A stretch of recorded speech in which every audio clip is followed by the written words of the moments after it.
Okay, so the Affordable Care Act that was put into place in 2010 by President Obama is doing more harm than good, and that is why we want to repeal this act. Now, the fact that it was presented that everybody can have affordable health insurance and that everybody is going to benefit from this, but as the years have progressed, 4 years later, there have been more problems than there has been good. Now, some of the problems include that if you are forced to have health insurance, and if you don't, there is an individual mandate. From Obamacare facts, the individual mandate requires that most Americans obtain health insurance by 2014 or pay a tax penalty. Now, which most people are finding is that the tax penalty is actually a lot cheaper to have than having the actual health insurance itself. Another thing that it is dealing with is that our own personal freedoms, and as far as the anti-conscious mandate. That is there, according to Heritage Action for America, it is that there is a long-standing tradition in America of employers being able to offer health insurance plans that do not violate their conscience about the individuals that can, for a small additional fee, purchase additional coverage on their own for things like contraceptives. Contraceptives meaning birth control, abortions, the Plan B, which is the abortion pill, and that there is a huge lawsuit with Hobby Lobby, which is one of 6 that's going on, that they do provide health insurance for their employees, but they don't want to have to provide, want to be forced to provide a health insurance that goes against their religious beliefs, which is essentially harming their companies having to comply with an anti-conscious mandate.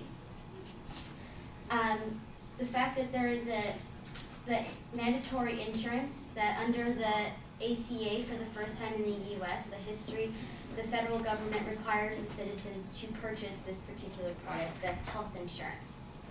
And that health insurance plans are being dropped all across the country by insurance companies because they don't meet the minimum standards of the expensing plans that are preferred by Obamacare. So a lot of people are finding themselves in other states that are finding that their health insurance company is not participating in the state exchange, because a lot of companies are kind of seeing how this is turning out to be and they're not participating just yet, which is coincidentally turning into people losing their previous health insurance and plans that they preferred and that they wanted to be a part of, but they can't anymore because of the Affordable Care Act.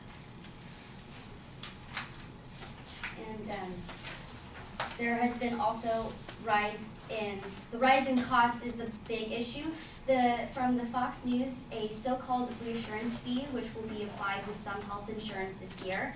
The temporary fee is meant to raise $25 billion over the 3 years to help pay for the cost of those pre-existing conditions signing up for coverage through the Obamacare exchanges.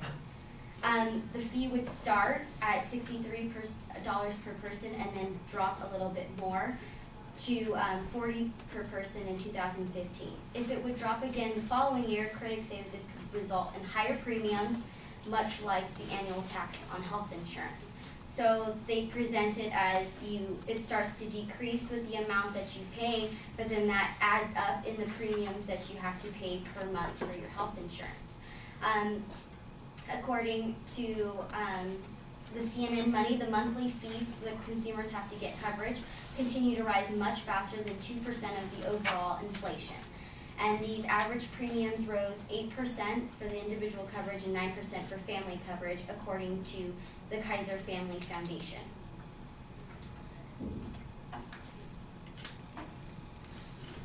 And then, according to the American Hospital Association, factors driving up hospital costs include the rising cost of goods and services used for patient care, such as workers, equipment, and information systems. Our factors are rising demand and our care and compliance with regulatory requirements.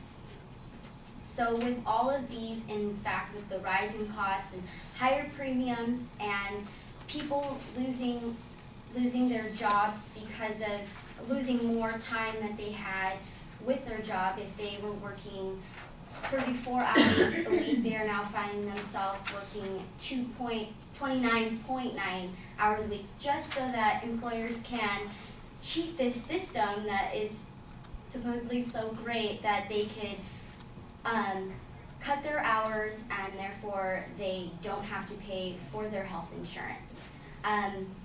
The job losses with Press TV, the National Foundation of Independent Businesses, say that the added burden of health insurance tax on businesses from the Affordable Care Act will mean $152,000 and 286 private sector jobs will be eliminated by 2023. According to the group, 57% of those jobs would be from small businesses.